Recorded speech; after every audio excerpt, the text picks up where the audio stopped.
नमस्कार मित्रों, बहुत बहुत स्वागत है आपका चैनल संकल्प एकेडमी पर। आज के इस वीडियो में हम डॉक्टर नगेंद्र पर चर्चा करेंगे। डॉक्टर नगेंद्र जो कि हिंदी साहित्य के एक आलोचक, इतिहासकार के रूप में हमारे सामने प्रस्तुत होते हैं। हिंदी साहित्य का बृहद इतिहास जो कि बहुत ही फेमस हुआ, प्रसिद्ध हुआ, इसके एक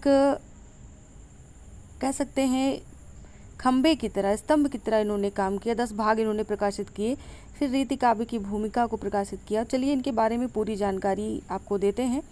जन्म काल इनका 1915 ईस्वी है। जन्म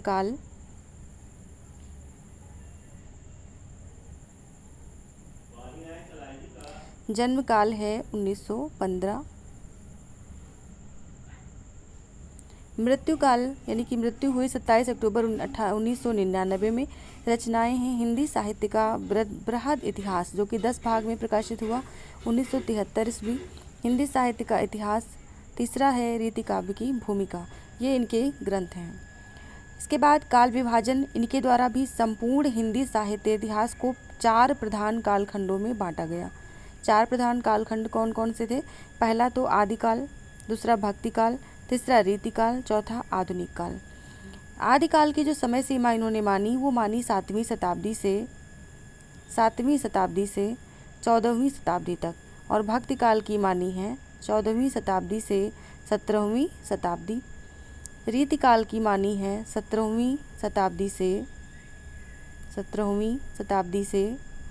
19वीं शताब्दी, और आधुनिक काल की मानी है 19वीं शताब्दी से अब तक।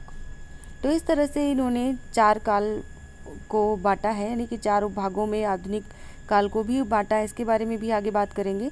प्रधान 4 कालखंड हैं, आदिकाल, भक्तिकाल, रीतिकाल, आधुनिक काल। फिर जो आधुनिक काल है उसको भी 4 भागों में बांटा है। कौन कौन से हैं? ये हैं पुनर्जागरण काल, जिसको भारतेंदु काल के नाम से भी जाना जाता है, जागरण सुधार काल, द्विवेदी काल, छायावाद काल, छायावादोत्तर काल। छायावादोत्तर को 2 भागों में बांटा है, प्रगति प्रयोग काल, नवलेखन काल। इस तरह से इनका काल विभाजन सामने आता है। पुनर्जागरण काल की समय सीमा है 1857 ईस्वी से 1900 ईस्वी तक, और जागरण सुधार काल यानी कि द्विवेदी काल की समय सीमा है 1900 से 1918 ईस्वी तक। छायावाद काल की समय सीमा है 1918 से 1938 ईस्वी तक।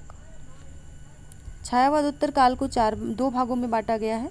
प्रगति प्रयोग काल 1938 से 1953 ईस्वी तक, 1938 से 1953, और नवलेखन काल 1953 से अब तक।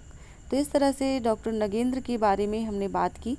विशेष तथ्य इनका है कि इन्होंने 1948 ईस्वी में रीति काव्य की भूमिका और महाकवि देव विषय पर शोध उपाधि प्राप्त की थी।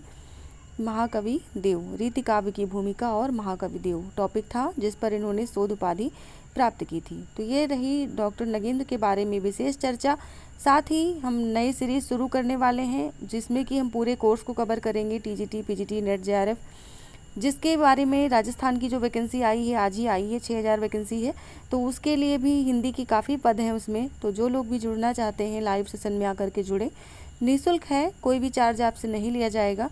बस आप जो है लाइव आकर के जुड़ें और लोगों को भी जोड़ें। तो साथ ही हम बताना चाहते हैं कि जो हमारा नेक्स्ट सेशन शुरू होगा, यानी कि नेक्स्ट क्लासेस शुरू होंगी। एक सेशन हमारा पूरा निकल चुका है, उसमें 2-3 लोगों के ज़्यादा एडमिशन तो नहीं हुए थे, लेकिन जितने भी एडमिशन हुए थे उसमें से 3 लोगों का सिलेक्शन हो चुका है। और साथ ही अब इस बार हम चाहते हैं कि आप लोग आएँ, पढ़ें, और आपको कोई फ़ीस भी नहीं देनी हो, सिर्फ़ और सिर्फ पढ़ें, ज्ञान लें। तो इस तरह से आपका सहयोग हमारे लिए और हमारा सहयोग आपके लिए जितना हो सके उतना हम करें, आप भी करें। और साथ ही आपकी शुभकामनाएं हम तक ज़रूर पहुंचनी चाहिए कमेंट के माध्यम से कि हम जो ये नई सीरीज़ शुरू करने वाले हैं उसमें आपका कितना सहयोग रहने वाला है।